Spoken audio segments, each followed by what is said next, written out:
রাখছেন বাংলাদেশ জামাত ইসলামের সম্মানিত আমির ডাক্তার শফিকুর রহমান।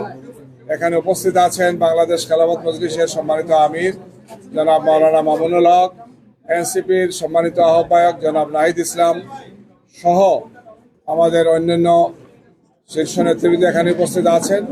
এ পর্যায়ে আপনাদের সামনে বক্তব্য রাখছেন বাংলাদেশ জামাত ইসলামের সম্মানিত আমির ডাক্তার শফিকুর রহমান। আসসালামু আলাইকুম ওয়া রাহমাতুল্লাহ। সবাইকে মধ্যরাতের শুভেচ্ছা। কেমন আছেন সবাই? আলহামদুলিল্লাহ।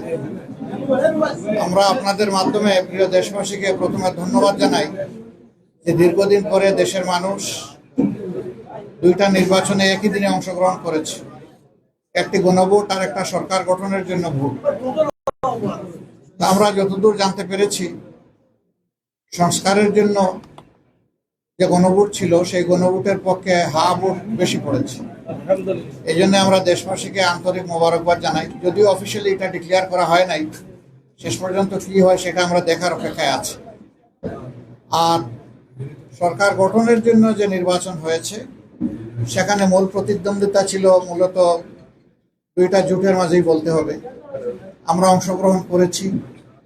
নির্বাচনের প্রক্রিয়া যখন শুরু হয়েছে তখন থেকে শুরু করে আমরা আমাদের কার্যক্রম চালিয়েছি। আমাদের যারা প্রতিদ্বন্দ্বী ছিলেন তারা তাদের কার্যক্রম চালিয়েছে। স্বাভাবিক একটা নির্বাচন যখন হবে সবাই জিতবে না, কেউ জিতবে কেউ হারবে, এটাই গণতন্ত্রের সৌন্দর্য। আমাদের দেশে কিছু সংস্কৃতি আছে, আমরা এই সংস্কৃতিকে পাল্টানোর পক্ষে। তবে আমাদের কিছু অবজারভেশন আছে, সেই অবজারভেশনগুলো আমরা জাতির সামনে তুলে ধরার পক্ষে, যাতে ভবিষ্যতে একই অন্যায়ের বা সীমালঙ্ঘনের পুনরাবৃত্তি না ঘটে। বেশ কিছু ঘটনা ঘটেছে, আমরা এগুলা কম্পাইল করছি।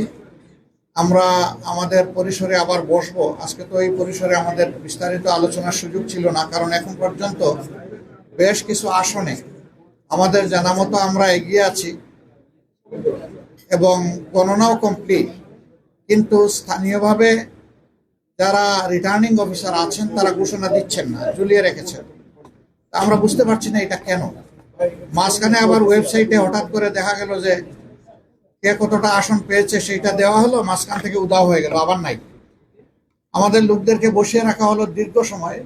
এই একটু আগে ওনারা একদম প্রথম পর্যায়ে 10টা 12টা কেন্দ্রের যে ফলাফল সেগুলা ঘোষণা করা শুরু করেছে, সেটা আবার বেসরকারি। আমরা সব মিলেই এখন আপনাদের সামনে পূর্ণাঙ্গ কোনো বক্তব্য দিতে পারছি না বলে আমরা দুঃখিত। আমরা দিব ইনশাল্লাহ। আমরা আবার বসবো, আমাদের মধ্যে আমরা এগুলা নিয়ে বিশ্লেষণ করব। আমাদেরও কোনো ত্রুটি ঘাটতি থাকে সেটাও আমরা দেখব। আবার যদি সামগ্রিক কোনো বড় ত্রুটি ঘাটতি হয় তাকে সেটাও আমরা আনবো। আমরা আগেই বলেছি ছোটোখাটো কোনো বিষয় নিয়ে আমরা টানাটানি করবো না এবং পুরানা রাজনীতির সংস্কৃতিতে আমরা ফিরে যেতে চাই না। আমরা ইতিবাচক ধারার রাজনীতি করতে চাই। রাজনীতি যদি দেশের মানুষের জন্য হয় তাহলে যারা রাজনীতি করবেন তাদেরকে এই কথা মেনে নিতে হবে যে পাশ করার গ্যারান্টি নিয়ে কোনো নির্বাচন হয় না, কোনো রাজনীতি হয় না। আপনি যাবেন মানুষের কাছে আপনার বক্তব্য নিয়ে, মানুষ যেভাবে গ্রহণ করবে, যতটুকু গ্রহণ করবে তাকে আপনার অভিনন্দন জানানো উচিত। আমরা দেশবাসীকে যতটুকুই তারা আমাদেরকে সহযোগিতা করেছেন এর জন্য আমরা গভীর কৃতজ্ঞতা এবং অভিনন্দন জানাই। আর আমরা আশা করছি যে খুব দ্রুতই সরকার তার অফিসিয়াল রেজাল্ট পাবলিশ করার সাথে সাথে আমরা আবার আপনাদেরকে কষ্ট দেব। তখন আমরা তোমরা ভালো কাজে সহযোগিতা করো, আর কাজটা যদি মন্দ হয়, অকল্যাণকর হয়, তাহলে তোমরা তার বিরোধিতা করো অথবা তোমরা সহযোগিতা থেকে বিরত থাকো। আমাদের মূলনীতি মূলত ওটাই হবে, ভালো কাজে সহযোগিতা থাকবে, মন্দ কাজ যেটা সেটা স্বাভাবিকভাবেই জনগণের অধিকার রক্ষার জন্য আমাদেরকে কথা বলতে হবে। আর আমরা আশা করছি যে বিস্তারিত খুঁটিনাটি বিষয়গুলো আমরা কালকের মধ্যে বা পরশু দিনের মধ্যে হয়তো বা পেয়ে যাব। এ সময়ের ভিতরে সরকারও নির্বাচন কমিশন আশ্বস্ত করেছে যে তারা 13 তারিখের ভিতরে রেজাল্ট দিবেন। আমরা সেটা দেখার অপেক্ষায় আছি, তারা দেন কিনা। যদি দিয়ে থাকেন ভালো, না দিয়ে থাকলে আমরা সঙ্গত সীমা পর্যন্ত অপেক্ষা করব।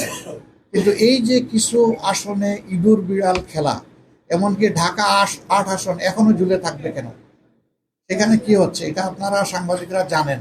এই বিষয়গুলো কিন্তু সুস্থ ধারা রাজনীতির পরিচয় বহন করে না, এগুলো অসুস্থ ধারার রাজনীতি। তো সেই বিষয়গুলো আমরা বিবেচনায় নিব, জাতিকে আমরা যতটুকু জানানো দরকার মনে করব জানাবো, যাতে ভবিষ্যতে একই মন্দ কাজের চর্চা অথবা ধারাবাহিকতা না থাকে। আপনাদেরকে ধন্যবাদ সবাইকে, কষ্ট করে আপনারা এসেছেন। আমরা একসাথেই কাজ করব, আপনাদের সাথে আমরা আছি, আমাদের সাথে আপনারা থাকবেন, দেশবাসীর সাথে আমরা সবাই থাকবো। সবাইকে ধন্যবাদ। আসসালামু আলাইকুম। এখন পর্যন্ত আপনারা কতটি আসনের খবর পেয়েছেন যে আপনারা জয়ী হয়েছেন? আমরা খুব নিতে চাচ্ছি না, এই কারণে রাত তো অনেক হয়ে গেছে, আর এখন তো ফাইনাল কিছু বলতেও পারবো না। যেমন এক ভাই প্রশ্ন করেছেন যে কতটা আসনে আমরা এখন পর্যন্ত বিজয়ী হয়েছি, এটার তো কোনো সঠিক উত্তর নাই আমাদের কাছে, কারণ বেশ কিছু আসন ঝুলিয়ে রাখা হয়েছে। আমরা নিশ্চিত আমাদের বুথ ফেরত যে সিট এসেছে আমাদের কাছে, সাইন করা সিট, সেখানে আমরা দেখতেছি যে আমরা এগিয়ে আছি। কিন্তু এইটা নিয়েও ওখানে লোকালি বিভিন্ন তালবাহানা করা হচ্ছে, বলা হচ্ছে যে পোস্টাল ব্যালট মিলাই একটু দেখতে হবে, আর একটু এই আছে ওই আছে। এই ওইটা কি, এটা আমরা বুঝতে পারছি না সব জায়গায়। ওইর বাইরে এসে আমাদেরকে একটা ক্লিয়ার মেসেজ দিলেই আমরা তখন বলতে পারবো যে আমাদের অবস্থানটা কি। আপনারা কি কোনো কারচুপির আমার ইতিবাচক দ্বারা রাজনীতি থেকে যে মেসেজ নিতে চান সেটাই আমাদের মেসেজ। ভাই, আপনি বলছিলেন যে অনেক জায়গায় যে গণনা করা হচ্ছে, হুট করে আপডেট আসা বন্ধ হয়ে গেছে। বন্ধ হয়ে গেছে। এইটা আসলে আপনি কি কাউকে দায়ী আমরা তো করবেন? এটা অবশ্যই কেউ না কেউ এটার জন্য দায়ী হবে। এই জন্য আমাদের এইগুলো আরো জানতে হবে, চেক করতে হবে। তখনই আপনাদের সামনে কনফার্ম না হয়ে একটা কথা আমি বাতাসে ছেড়ে দিলাম, পরে দায়িত্ব আমার উপরে আসবে। আমরা ওটা চাচ্ছি না। এই যে আমরা আচ্ছা, পেজে যে ফলাফলটা আসতেছে কারোটাই আসে না, না, বেসরকারি অফিসিয়াল ফলাফলটা এখনো ঘোষণা করা হয়নি। এখন রিটার্নিং অফিসাররা যেটা করতেছেন এটা কিন্তু অফিসিয়াল না। অফিসিয়াল হবে যখন গেজেট আকারে প্রকাশ হবে। এখন যেটা, এটা জাস্ট নন অফিসিয়াল প্রাইমারি রেজাল্ট, কিন্তু এটাই শেষ পর্যন্ত অফিসিয়াল হয়। তো সেটা হয়েছে কি, কেন্দ্র থেকে যে তথ্য আসছে সেই অনুযায়ী আমরা বলেছি।